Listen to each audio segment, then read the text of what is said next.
people, que pasa, sapa, say what they do. Now the first part of this video is called corruption. And I am speaking about in the Department of Corrections and also in the Portmore Force. Now the first thing that I am going to speak about is a systematic failure in the Department of Correction, where it seems as if the inmates are running the asylum. It seems as if most of these officers, most of these correctional officers, wardens, they are taking bribery. They are involved in all sorts of corruption. They are getting paid by the inmates. And what is even worse in this situation, according to some of these correctional officers, if they make any sort of complaint against the prisoners, they warn them, the officer them call them name and give these thieves, these criminals, the people them address. So therefore, you know that they can go and visit their family. So people, take a listen, take a look, and then I'll give my piece. Working at DCS is not a bed of roses. You go there to rehabilitate, to watch inmates and to ensure that they don't harm themselves and to ensure that they follow the rules and regulations for the institution, right? But you have officers to watch as well, because the officers there are most time worse than the inmate themselves. There's nobody to hear your story. There's nobody to put on their foot and say, you know, that's enough. This is foolishness. Everybody you go to is actually the same thing. Yeah, and they are on the side of the same people who are victimized you. Yeah. Because, you know, they're not going to turn against their family. Sometimes you wonder how inmates get your address and your information. Really? Yes. Officers protect the inmates instead of them stand with the fellow officers who are doing the right thing, who are carrying out the job properly. Them go against you and put you in further danger. So you don't take up this job to it's just all about prisoners, but you have to be watching the officers as well. Now people, based on these persons, the account of these two officers, it is said that they are supposed to serve and protect the community. They are supposed to rehabilitate the inmates. However, it seems like the officers, and when I speak about the officers, I am not only speaking about the bottom tier officers, we are speaking about persons in managerial position down at Duke Street. They are the ones that are basically taking all these reports that are filed by these officers and disregarding them, or even in a worse case, reporting to the inmate them in the jail. So therefore, they are basically jeopardizing the life of the officer. So they are taking up for their family member, they are taking up for the inmates, they are taking up for the gangster. And the gangster them, they are even jeering the officers in the place of correction, in the big yard. So people, it only shows you the systematic failure in Jamaica and the corruption that it looms widely. We are speaking about in government, politician, in the church. We are talking about the Popo, Rete, Lele, Blue, Blah, Bling. Now, before I move to the next part of my video, please subscribe to my next channel. It is called Jamaica Dancehall Source, and I'll be pinning the link to that channel in the description of this video. Also, please subscribe to this channel. And when you subscribe, please press the notification bell or icon and also press all in the option.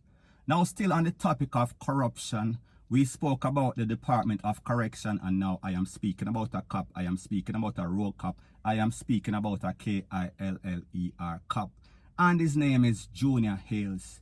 Now, based on information from the court, it is said that he was freed yesterday on a charge of perverting the course of justice. And this is based on a case that was in 2017, so we are speaking about 3 to 4 years ago, in which it is said there was some sort of shootout between some police and some gunmen. And it is said that after the smoke cleared, Mr. Junior Hales, he tried to convince his colleagues to hide all of the pen shells and not to report the incident. And people, what is even worse, it is said that one of the gunmen that was taken out, the gun that was placed on the gunman, it belongs to Junior Hales, Constable Junior Hales.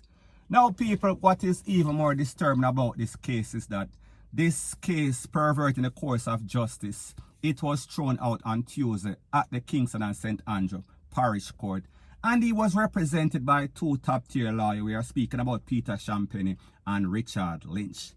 Now, people, what I have said on several occasions, no matter what happens to these popo, they are always getting the backing of the Portmore Federation. Whether they are rogue, whether they are cold-blooded, whatever the case is, they are still going to get the backing, no matter how bad the case is. Now, based on the information, it is also said that even though this man beat that charge on Tuesday at the Kingston and St. Andrew Court, he also has other matters in which he is charged for the slap away. Now, people, let me ask you a question. When we have Portmore like these protecting and serving Jamaicans, what do we expect of the criminals? If the person that we put on a pedestal, if the person that are supposed to know better are doing just as bad as the criminals. So people, the moral of the story is this. It only shows you the double standard that exists in Jamaica as it pertains to politicians, as it pertains to Portmore, because people, we see that these Portmore, no matter how clear-cut the case is, they are always beating it on some sort of technicality. And based on the report, based on the court report in this incident, it is said that the lawyer, we are speaking about Peter Champagne and Richard Lynch, they show that the flaws in the prosecution case. So it seems as if even the prosecution that is supposed to serve and protecting the people in Jamaica, whenever it comes to any sort of rogue Portmore, they always fumble the ball. And we see an ex-Portmore get away. We are speaking about a cold-blooded person, because if somebody can basically tell his colleagues to hide the spent shell after an incident and also put a toll upon a man, we are speaking about a victim. So people, I am not saying that this gunman in this case is innocent, but me just say whenever you are a Portmore, you are supposed to be going by the protocols. And obviously, we see that this man is not that type of Portmore. He is a rogue cop. Point blank and period. So anyways, people, that is my views on the whole thing as it pertains to that. And like me say, it is just my views and opinion. It is not the gospel. Your views and opinion can be respectfully different from mine. But let me know what you think in the comment section. Bless up. Now the next part of the video is called When Will They Learn They Cannot Win? Whenever you challenge the Portmore in any sort of confrontation, you are always going to end up on the SHITTY end of the stick. Point blank and period. Now I am speaking about an incident that occurred yesterday at about 1:30 in the evening. And it is said that the Portmore got some information. They got a tip that some men were in a vehicle in a St. Catherine South. We are speaking about Caymanas Drive to be specific. And when the Portmore roll up on the vehicle and try to stop them, the men alighted and started to blaze up some can after the Portmore. And of course, you know the script, the Portmore return FIRE, and it is said that the man them get bummy, them foot get heavy, them press pedal to the metal, and people them end up in a wall. Now, based on the information, it is said that the Portmore and them went back and forth at it once again. And one of the men, two of the men take with themselves from the car. And they found one person slumped between the driver and passenger seat. And when them searched the car, they found a tool on the ground. It is also said that the other Portmore chased a man in the Waterford area, and he seeks some sort of refuge in a house. However, when the Portmore them go in at the house, him lift up the gun and point it off at the Portmore and people. You know the result, you know the script. The Portmore returned fire, and after the smoke cleared, he was held clutching for his life, and the toll fall out time. And it is said that both men were taken to the place of recovery. However, people, they did not make it. Now, the moral of the story is this, and this is based on the accounts of the director of Indicom Southern Section, and his name is Nigel Morgan. So people, take a listen, take a look to what Mr. Morgan has to say, and then I'll give my piece. They returned the fire, and the vehicle crashed into a wall. Men alighted from the vehicle, and two men ran into the Waterford community, and the officers were in pursuit. All the officers remained and found one man slumped in the vehicle between the passenger and driver's seat, and a firearm on the floor of the vehicle was recovered. The house was approached, and it is further alleged that the man raised the firearm in the direction of one officer who fired at him, and the firearm fell from his grasp. That firearm was also recovered. Both men were taken to the Spanish Town Hospital, where they were later pronounced.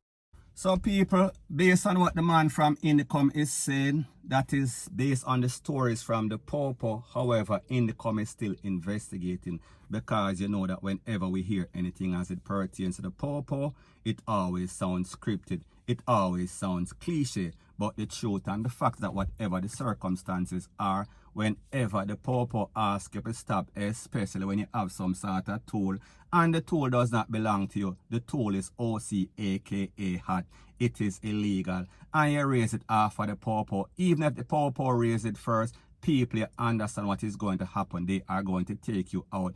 So people, may just say, when it comes to the Popo as opposed to the gunmen, the Popo, they have legal rights to use the tool. So whenever you pass your place, they are going to put you in a next place. May I talk about the afterlife? Now what we also realize as it pertains to these gunmen, it seems as if they are not physically fit.